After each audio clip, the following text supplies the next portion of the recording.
بسم اللہ الرحمن الرحیم۔ ناظرین کرام السلام علیکم۔ حضرت عائشہ صدیقہ رضی اللہ تعالیٰ عنہ فرماتی ہیں کہ رسول اللہ صلی اللہ علیہ وآلہ وسلم کی عادت مبارکہ تھی کہ سفر میں جاتے وقت آپ صلی اللہ علیہ وآلہ وسلم اپنی بیویوں کے نام قرآن ڈالتے اور جس کا نام نکلتا اسے اپنے ساتھ لے جاتے۔ چنانچہ ایک غزوے کے موقع پر میرا نام نکلا، میں آپ صلی اللہ علیہ وآلہ وسلم کے ساتھ چلی۔ یہ واقعہ پردے کی آیتیں اترنے کے بعد کا ہے۔ ہوتا یوں کہ میں اپنے ہودج میں بیٹھی رہتی اور جب قافلہ چلتا تو یوں ہی ہودج رکھ دیا جاتا۔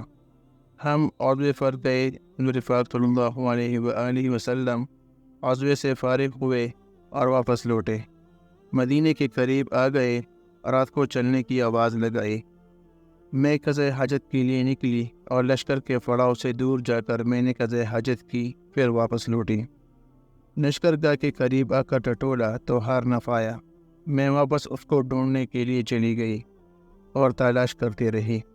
یہاں یہ ہوا کہ لشکر نے کوچ کر دیا۔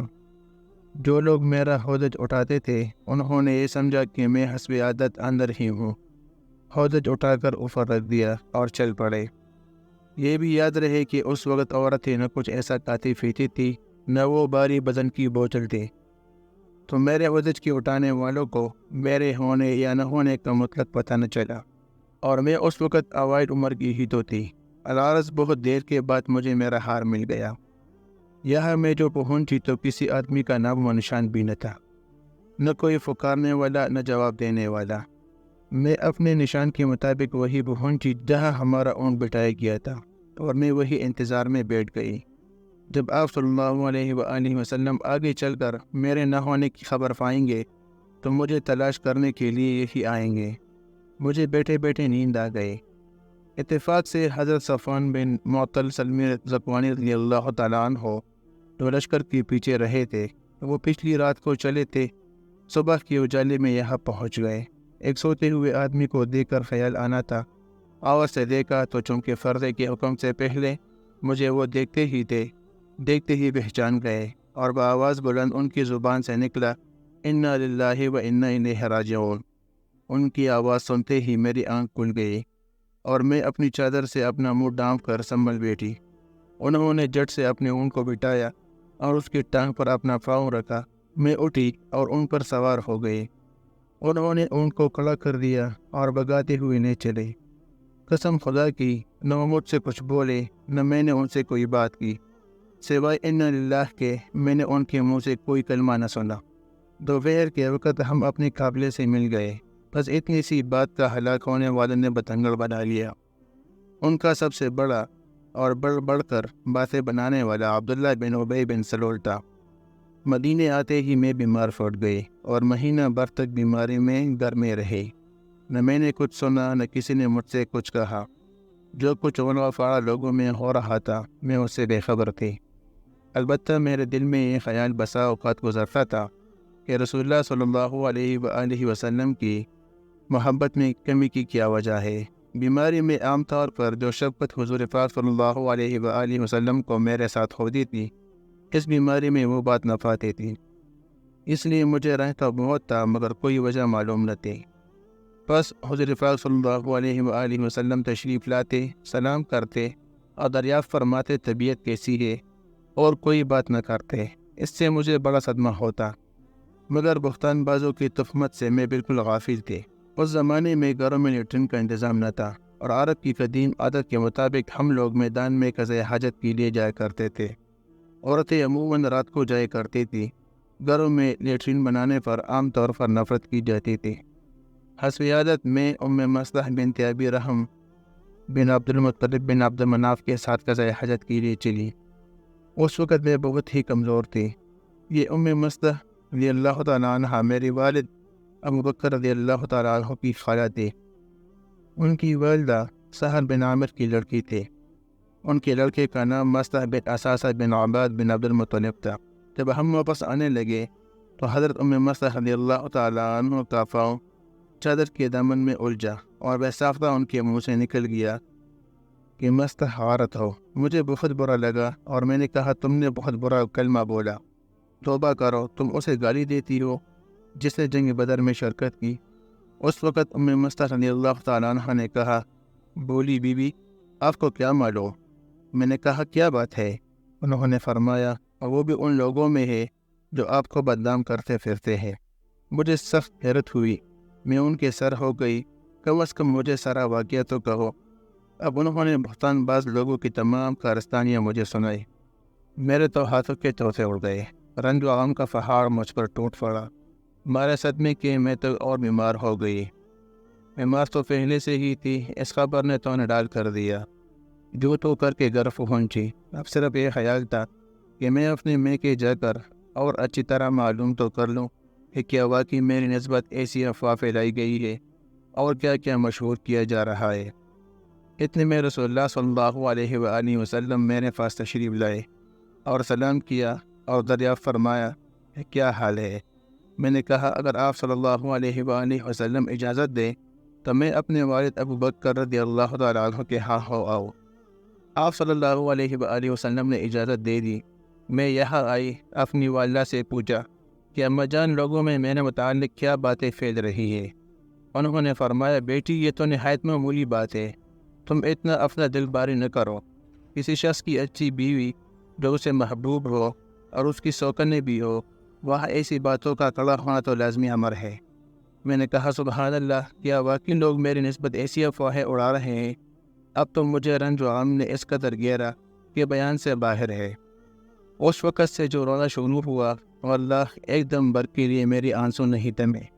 میں سر جھکائے روتی رہی، کہا کا کھانا پینا، کہا کا سونا جاگنا، اور کہا کہ بات چیت بس رنج و علم اور رونا ہے اور میں ہوں۔ ساری رات اس حالت میں گزری کہ آنسو کی لڑی نہ ٹوٹی، جن کو بھی یہی حال رہا۔ حضور پاک صلی اللہ علیہ وآلہ وسلم نے حضرت علی اور حضرت اسامہ بن زید رضی اللہ تعالیٰ عنہما کو بلایا۔ وہیں میں دیر ہوئی۔ اللہ تعالیٰ کی طرف سے آپ صلی اللہ علیہ وآلہ وسلم کو کوئی بات معلوم نہ ہوئی تھی، اس لیے آپ صلی اللہ علیہ وآلہ وسلم نے ان دونوں حضرات سے مشورہ کیا کہ آپ صلی اللہ علیہ وآلہ وسلم مجھے الگ کر دے یا کیا کرے۔ حضرت اسامہ رضی اللہ تعالیٰ عنہ نے صاحب کہا کہ اے اللہ کے رسول، ہم آپ کی اہلیہ پر کوئی برائی نہیں جانتے ہیں، ہمارا دل تو ان کی معصومیت، عزت اور شرافت کی گواہی دینے کے لیے حاضر ہے۔ ہاں، حضرت علی رضی اللہ تعالیٰ عنہ نے جواب دیا کہ یا رسول اللہ صلی اللہ علیہ وآلہ وسلم، اللہ تعالیٰ کی طرف سے آپ صلی اللہ علیہ وآلہ وسلم کو کوئی تنگی نہیں، عورتیں ان کے سوا بھی بہت ہے، اگر آپ گھر کی خادمہ سے پوچھیں تو آپ کو صحیح واقعہ معلوم ہو سکتا ہے۔ آپ صلی اللہ علیہ وآلہ وسلم نے اسی وقت گھر کی خادمہ حضرت بریرہ رضی اللہ تعالیٰ عنہ کو بلوایا اور ان سے فرمایا کہ حضرت عائشہ رضی اللہ تعالیٰ عنہ کی کوئی بات شک و شبہ والی کبھی بھی دیکھی ہو تو بتلاؤ۔ بریرہ رضی اللہ تعالیٰ عنہ نے کہا کہ اس خدا کی قسم جس نے آپ صلی اللہ علیہ وآلہ وسلم کو حق کے ساتھ مبعوث فرمایا ہے، میں نے ان سے کوئی بات کبھی اس قسم کی نہیں دیکھی۔ ہاں، صرف یہ بات ہے کہ کم عمری کی وجہ سے ایسا ہو جاتا ہے کہ کبھی کبھی گوندا ہوا آٹا یوں ہی رکھا رہتا ہے اور بیوی سو جاتی ہے تو بکری آ کر آٹا کھا جاتی۔ اس کے سوا میں نے ان کا کوئی قصور کبھی نہیں دیکھا۔ کیونکہ کوئی ثبوت اس واقعہ کا نہ ملا، اس لیے اسی دن رسول اللہ صلی اللہ علیہ وآلہ وسلم ممبر پر کھڑے ہوئے اور مجمع سے مخاطب ہو کر فرمایا، کون ہے جو مجھے اس شخص کی ایذاؤں سے بچائے جس نے مجھے ایذائیں پہنچاتے اب تو میری گھر والیوں کے بارے میں مجھے ایذائیں پہنچانی شروع کر دی۔ واللہ میں جہاں تک میں جانتا ہوں، مجھے اپنی گھر والیوں میں سوائے بلائی کی کوئی چیز معلوم نہیں۔ جس شخص کا نام یہ لوگ لے رہے ہیں، میرے دانش میں تو اس کے متعلق بھی سوائے بلائی کے اور کچھ نہیں۔ وہ میرے ساتھ ہی گھر میں آتا تھا۔ یہ سنتے ہی حضرت سعد بن معاذ کھڑے ہو گئے، فرمانے لگے، اللہ کے رسول صلی اللہ علیہ وآلہ وسلم، میں موجود ہوں، اگر وہ قبیلہ اس کا شخص ہے تو ابھی ہم اس کی گردن تن سے جدا کرتے ہیں، اور اگر وہ ہمارے حضرت بھائیوں میں سے ہیں تو بھی آپ جو حکم دے ہمیں اس کی تعمیل میں کوئی عذر نہ ہوگا۔ یہ سن کر حضرت سعد بن عبادہ رضی اللہ تعالیٰ عنہ کھڑے ہو گئے۔ ایک قبیلے حضرت کے سردار تھے تو یہ بڑے نیک بخت۔ ادھر حضرت سعد بن معاذ کی اس وقت کی گفتگو سے انہیں اپنے قبیلہ کی اہمیت آ گئی اور ان کی طرفداری کرتے ہوئے حضرت سعد بن معاذ سے کہنے لگے، نہ تو اسے قتل کرے گا، نہ اس کو قتل پر تو قادر ہے۔ اگر وہ تیرے قبیلے کا ہوتا تو اس کا قتل کیا جانا کبھی پسند نہ کرتا۔ یہ سن کر حضرت اسید بن حفیر رضی اللہ تعالیٰ عنہ کھڑے ہو گئے۔ یہ حضرت سعد بن معاذ رضی اللہ تعالیٰ عنہ کے بھتیجے تھے۔ کہنے لگے، اے سعد بن عبادہ، تم جھوٹ کہتے ہو، ہم اسے ضرور مار ڈالیں گے۔ آپ منافق ہیں کہ منافقوں کی طرفداری کر رہے ہیں۔ اب ان کی طرف سے ان کا قبیلہ اور ان کی طرف سے ان کا قبیلہ ایک دوسرے کے مقابلے پر آ گئے، اور قریب تھا کہ اوس و حضرج یہ دونوں قبیلے آپس میں لڑ پڑے۔ حضور صلی اللہ علیہ وآلہ وسلم نے ممبر پر انہیں سمجھانا اور چپ کرانا شروع کیا، یہاں تک کہ دونوں طرف خاموشی ہو گئی۔ حضور پاک صلی اللہ علیہ وآلہ وسلم بھی خاموش ہو گئے۔ ادھر میرا یہ حال تک کہ سارا دن بھی رونے ہی میں گزرا۔ میرے اس رونے نے میرے والدین کی سچی گم کر دی تھی۔ وہ سمجھ بیٹھے تھے کہ میرا یہ رونا میرا کلیجہ پھاڑ دے گا۔ دونوں حیرت زدہ معموم بیٹھے ہوئے تھے، اور مجھے تو رونے کے سوا اور کوئی کام ہی نہ تھا۔ انصار کی ایک عورت آئی اور وہ بھی میرے ساتھ رونے لگی۔ ہم یوں ہی بیٹھے ہوئے تھے جو اچانک رسول کریم صلی اللہ علیہ وآلہ وسلم تشریف لائے اور سلام کر کے میرے پاس بیٹھ گئے۔ قسم خدا کی جب یہ بہتان بازی شروع ہوئی تھی، آج تک رسول اللہ صلی اللہ علیہ وآلہ وسلم میرے پاس کبھی نہیں بیٹھے تھے۔ مہینہ بھر گزر گیا تھا کہ حضور صلی اللہ علیہ وآلہ وسلم کی یہی حالت تھی۔ کوئی وحی نہیں آئی تھی کہ فیصلہ ہو سکے۔ آپ صلی اللہ علیہ وآلہ وسلم نے بیٹھتے ہی اول تو تشہد پڑھا، پھر اما بعد پڑھ کر فرمایا کہ اے عائشہ، تیری نسبت مجھے یہ خبر پہنچی ہے، اگر تو وقیفہ دامن ہے تو اللہ تعالیٰ تیری پاکیزگی ظاہر فرما دے گا، اور اگر تو کسی گناہ میں آلودہ ہو چکی ہے تو اللہ تعالیٰ سے استغفار کرو، توبہ کرو۔ بندہ جب گناہ کر کے اپنے اقرار گناہ کے ساتھ خدا کی طرف جھکتا ہے اور اسے معافی طلب کرتا ہے تو اللہ تعالیٰ اسے بخش دیتا ہے۔ آپ صلی اللہ علیہ وآلہ وسلم اتنا کہہ کر خاموش ہو گئے۔ یہ سنتے ہی میرا رونا دھونا سب جاتا رہا، آنسو تم گئے، یہاں تک کہ میں آنسو کا ایک قطرہ بھی نہ پاتی تھی۔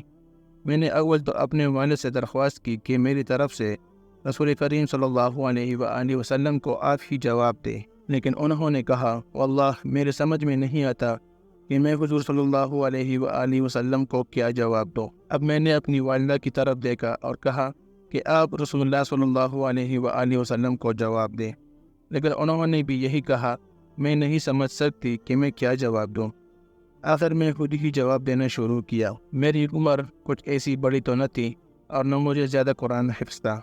میں نے کہا، آپ سب نے ایک بات سنی اور اسے اپنے دل میں بٹھا لیا، گویا سچ سمجھ لیا، اور اب اگر میں کہوں گی کہ میں اس سے بالکل بری ہوں، اور خدا خوب جانتا ہے کہ واقعی میں اس سے بالکل بری ہوں، لیکن تم لوگ نہیں مانو گے۔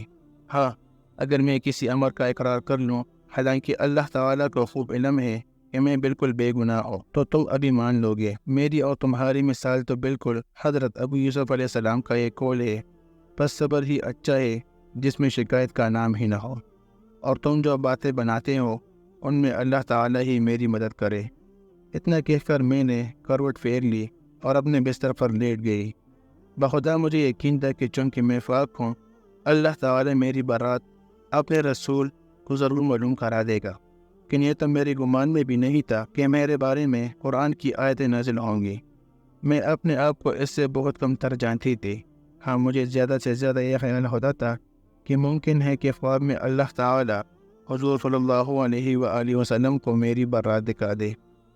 واللہ ابھی تو نہ رسول اکرم صلی اللہ علیہ وآلہ وسلم اپنی جگہ سے ہٹے تھے، اور نہ ہی گھر والوں میں سے کوئی گھر کے باہر نکلا تھا کہ حضور صلی اللہ علیہ وآلہ وسلم پر وحی نازل ہونا شروع ہو گئی، اور چہرے پر وہی نشان ظاہر ہوئے جو وحی کے وقت ہوتے تھے، اور پیشانی مبارک سے پسینے کی پاک بوندیں ٹپکنے لگی۔